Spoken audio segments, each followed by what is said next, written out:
Suzanne Lake wants to know, how hard emotionally was it to film episode 7, Breaking Point?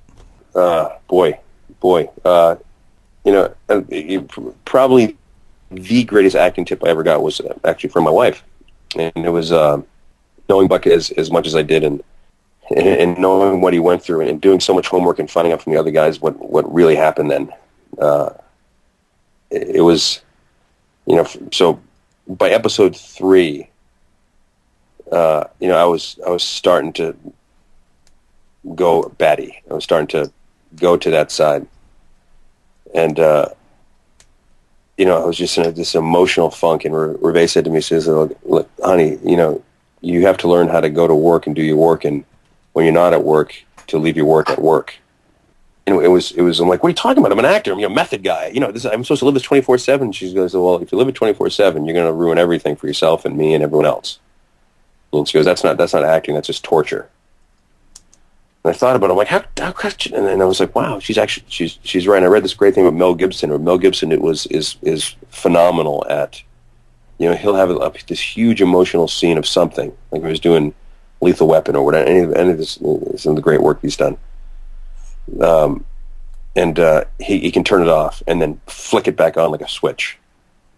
And I had to learn how to develop that muscle, which I never had, because it was, live in the character and be that guy and I learned how to do it. And if I hadn't, I would have gone crazy. And when I did episode 7, she knew what was coming with episode 7, and then I did go crazy. It was so emotional, and there was one scene that was cut out that I won't tell you what it was, and that Buck wasn't really comfortable with, and it was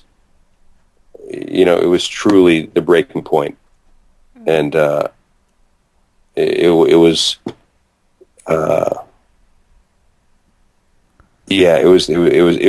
the hardest, emotionally speaking, acting I've ever done, and because I lived with it for so long, and that where the finish line is, and it was like the longest marathon I'd ever done, and to get to that point, when I got there, it was just, and I learned, right then just to turn it on, and then I could, switch it off and then put it back on, because as much as I could, because of what Reve said. But when I was in there in those moments, there was the scene where, jeepers, I can't even talk about it. This is the scene where I was in the bed and Scotty's reading the letter to me. Boy, that was just, that was a, they said I owed it to Buck to tell the truth and to be as honest as possible, and that's what I tried to do. It certainly wasn't about me. It was about telling everybody about a story about an amazing freaking guy. And it was the way they showed it was perfect. Well, it was one of the most poignant scenes in the entire series, I think. Yeah, it was pretty. It was perfectly done. Could you imagine seeing your buddies getting blown up time after time after time after time after time after time, and being the guy saying, "Okay, you go in there, you go in there." Yeah.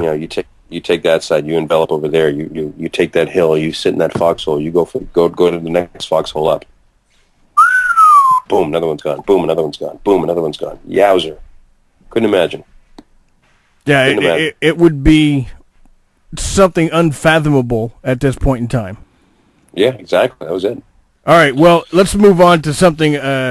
We answered quite a few questions with that right there, and let's get off some of the emotional roller coaster parts of this, even though it's necessary, especially when it's good stories like what you're telling us here. Now, when you got cracked in the face with the muzzle of that rifle, M1A1 Thompson, I'm guessing. No, it was a 50 cal. Oh, the 50 cal. Okay. Yeah, it was. We were trying to take over this house in boot camp, and and me, I said, okay, you guys go this way, and I said, and I'm going to run across. I'm going to throw grenades in each window and blow up whatever's inside there. So I had to devise what the plan was going to be for the attack of how to take this house. And so I said, okay, you guys are going to go this way, you're going to go this way, and me, the first lieutenant, because I had to show that I was, fast and, brave and all that kind of stuff, and so I'm going to go. And then, at the time, there's guys, though, shooting, blanks at you. So it's a pretty scary thing. And all of a sudden, I'm running across it. One grenade goes in, another grenade goes in. I'm running, another grenade goes in. All of a sudden, this 50 cal comes out, and what? Bang! 50 cal weighs, Dale Dye's like, what do you want to do, son? You're probably going to get in some kind of trouble for this. I was like, oh, Doc Rowe, to sew me up, sir. He said, all right, son. Doc Rowe, get your hands over here. He pulled out a needle and thread, and Shane's like, I'm just an actor, Neal. I've never sewed anyone before. I don't know what I'm doing. Oh, my God. And so he's literally, with no Novocaine or anything, he's horribly, suturing up my lip. The teeth are gone. We're going to have to fix the teeth, later on. But, and he has to sit, and he's like, I'm sorry, Neal. I'm sorry. It hurts. I'm sure it hurts. And he's, like, getting, like, more emotional than I am at the time. I'm like, just sew it up. So he finally sews it up, and he butchers it, and we go back to our day. And 2 days later, this thing is so infested and just horrible looking. Dale's like, you got to go to a hospital, son. I'm like, no, sir, I'm fine. He goes, no, you're going to a hospital. Yeah, did you get gangrene and your face falls off? Yeah, that's fine. Yeah, literally. He goes, Billy Budd's going to take you, and this is like at 10 o'clock at night.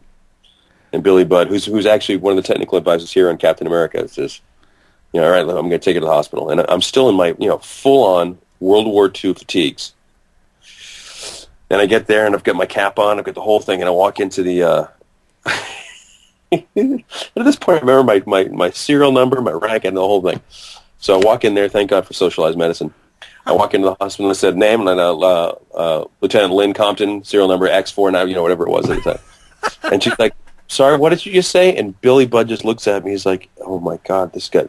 Because I knew if I gave Neal McDonough, there would be a report that Neal McDonough had his face stitched up, and it might get back to Spielberg or Hanks or anyone at HBO or something, and I didn't want anybody to get in trouble because we're brothers at this point, and I made sure that I got a card that said, Lynn Compton admitted for blah blah blah blah.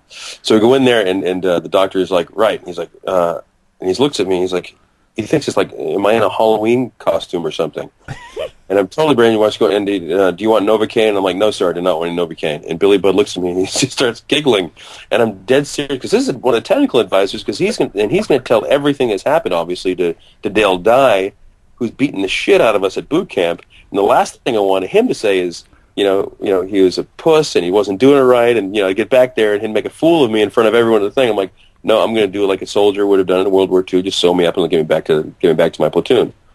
So this doctor's like, are you sure you don't want any Novocaine? I'm like, no, sir, just sew it up. And he scrubbed it all out, and he cleaned it all out, and sutured it all back up.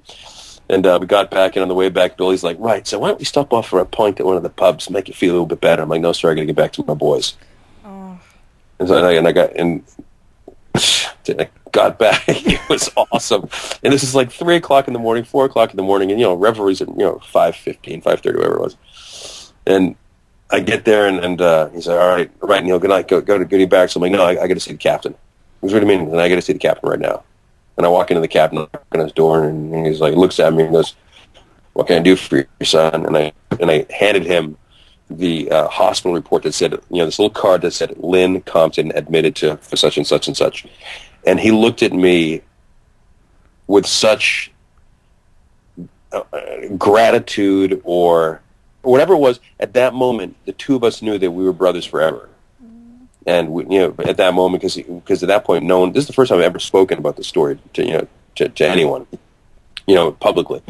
And at that time, it was like we could have been shut down because we were going hard. I mean, they were pushing us hard at this boot camp, and guys were getting hurt and breaking things, and it was kind of crazy at times.